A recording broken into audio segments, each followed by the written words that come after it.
बिस्मिल्लाहिर्रहमानिर्रहीम। अस्सलाम वालेकुम नाज़रीन, मैं तुहाडा मेज़बान असगर गुजर। तुसीं वेख रहे गुजर टीवी आरफ वाला। हर रोज़ बेहतरीन तो आला क्वालिटी जानवर लैके दोस्तें गी हाज़र होई दा। अज दोस्तें की खिदमत दे तीन बाखड़ियां मज्झां की वीडियो लैके दोस्तें की हाज़र होए हैं।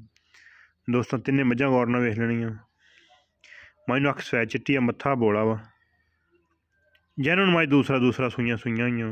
एक पैहलन दो दूसरा सफैद चिट्टी अख धुन्नी कोली मझ वेख लैना। हड्डी एक मझ नूं, थण मझ सोना। सुबह शाम दो टाइम की चवाई होंगी है।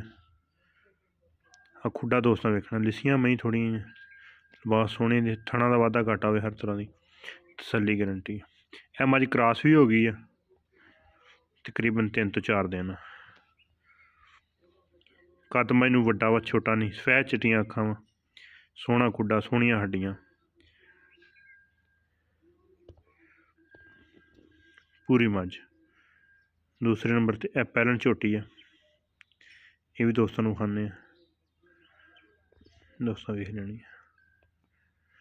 इस मझ कोई 4 किलो दुध, 2 किलो सुबह 2 किलो शाम की गारंटी। को दोस्त आके चो के तसल्ली करके जा सकता। थणा का वाधा घाटा। यह झोटी को 3 किलो दुध टोटल, 2.5 तो 3 किलो। सफैद चिट्टियां अखां इनू भी, धुन्नी कोली दोस्तों वेख लेनी, इनू भी बिल्कुल है नहीं। अखां सफैद चिट्टियां वा, हड्डी एक, खुड्डा सोना। इनू रेट बिल्कुल इंशाल्लाह मकूल तो मुनासब जे होणगे। जिहड़े भरा दा दिल होवे रेट उन्होंने दस दिने दोस्तों ने इंशाल्लाह। ये जिहड़ी झोटी है यह पैहलन, यदा 1,65,000 रुपया। 3 किलो दुध, 2.5 तो 3 किलो दुध एक टाइम मिलती है। दूसरी मझां दोवें टाइम मिलदियां। ये पैहलन दुध ये कोले 2.5-3 किलो। कद कुद इनू पूरा 1,65,000 रुपया। बिल्कुल रेट फाइनल तो जायज़ होणगे। रेट इंशाल्लाह पहले ही फाइनल लाए थे, इस वीडियो ते फाइनल जा रेट। थण थुण सोना, थण का वाधा घाटा घर जाके होए, साडी तसल्ली गारंटी है। 1,65,000 रुपया।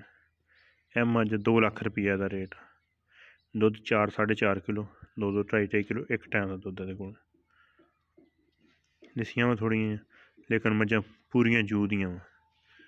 हड्डी एक, खुड्डा सोना, खुला खुड्डा, थण पूरा मुठ। दूसरे सूए दी है।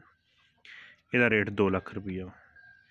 5,000 छड़ के 1,95,000 फाइनल रेट। रेट फाइनल है इंशाल्लाह, ज़्यादा नहीं। जिन्ने दियां माल बेचना वही रेट आ। 1,95,000 रुपया बन दियो। थण मुठ दा, सारी सोहनी पूरी खूबसूरत। सारियां इंशाल्लाह जड़ियां विखाइयां दोस्तों नीली दियां 3 बाखड़ियां, तिन्ने इंशाल्लाह। एक क्रॉस होई है, 2 नहीं हल ताईं। पिछों गब्बन निकलण पता कोई नहीं, जिस तरह विकदे कनियां। दूसरे सूए दी हड्डी सोहनी, थण लिबास की गारंटी तसल्ली है। दूसरा सूआ 1,95,000। पैहलन का 1,65,000 रुपया।